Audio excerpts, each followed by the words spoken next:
Hey everyone, my name's Nikki and this is my video for our black and white video forum.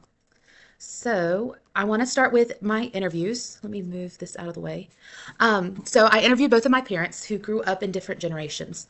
So my dad grew up in Troup County in LaGrange where he graduated from high school in 1968. So though my dad grew up in a time that things were very much segregated in our country and in his city, he grew up very poor, and he grew up in predominantly black neighborhoods, even though he is a white male. His experience was very different than what we read in Kristen Green's book on Prince Edward County. My dad said that outside of school, his friends were predominantly black. Because that's who lived around him and that's who he hung out with outside of school. My dad said he was often discriminated against because of his economic status. He was often called poor white trash. His family relied on government surplus food that consisted of dried milk, dried beans, and powdered eggs, powdered milk, powdered eggs. Um, and he said discrimination was just the norm for him, for both him and his neighborhood friends. Though the discrimination was for different reasons, um, they were treated very similarly based on the color of their skin and the amount of money in their parents' bank account at the end of the day. And then I interviewed my mom, who had a very different experience than my dad. She grew up in Douglas County. She attended school in Winston and Douglasville, Georgia. Winston being just a small town outside of Douglasville, which is where she lived. She said her town was very white. She doesn't recall any black people or families living in her neighborhood. In elementary and middle school, my mom said she doesn't recall any black students or any other races in her school other than white. But my mom said by the time that she graduated from high school, the student population was about 30% black in her high school. So much change from the time she started school till the time she graduated in terms of racial diversity within her school. And my mom said she doesn't recall any racial tension amongst students in her school. She said everyone seemed to accept each other well, interact well. However, outside of school was very different. She said her parents and her parents' generation were very racist. She recalls many comments being made throughout her childhood. And one memory she has is of one of her paternal uncles. He married a black woman when my mom was in fifth, sixth grade. And because of his choice on his wife, he was ostracized, completely cut off from the family. Again, just because of the color of his wife's skin. So, again, very different experience than my dad. However, my mom also, though she grew up in a white family that had a little more money, she was emotionally and physically abused throughout her childhood, which led to her being homeless when she was in high school.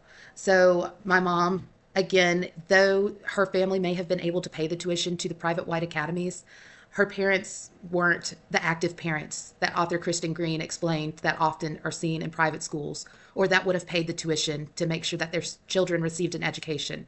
So again, in explaining that story and asking my mom, she said would have been very unlikely that she would have been in school during those times that public schools were closed in Prince Edward County, if that's where she lived.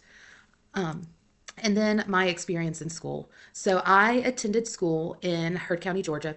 I went to school at Central Hatchie Elementary.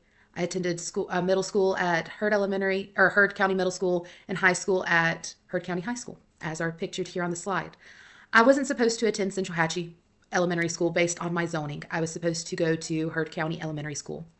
However, at that time, the Heard Elementary was located in what my mom described as a known drug neighborhood. It was not uncommon for there to be trash and beer cans and occasional syringes tossed over the fence into the playground at the elementary school. And both elementary schools were predominantly white. The neighborhood, the drug neighborhood, as my mom described it, was also predominantly white. So my mom's decision wasn't based on race, but she did not want my older brother and I exposed to that environment. So we attended Central Hatchie based on Heard Elementary not meeting guidelines under No Child Left Behind. It was a failing school at the time, so we had the ability to go to Central Hatchie under the school choice found in No Child Left Behind.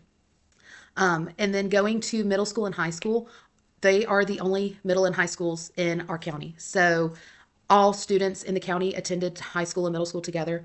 And even then, it was predominantly white. I would say about 5% of my class was black with a handful of Hispanics. Yeah. And so, in comparing the experience of both my parents and myself and those that we read about in Prince Edward County throughout the generations. There were a few things that stood out to me, and that is that the discrimination wasn't solely based on race. Yes, that's how it appeared because in Prince Edward County, the whites are the ones that had the money. However, the economically disadvantaged white students were also out of school during that time. And our economically disadvantaged students now achieve at a lower level than our students that are economically better off. So I think the bigger picture is that discrimination in general causes much divides in our country and in our schools still now. I came across this man seen in this picture here, his name is Thomas Sowell.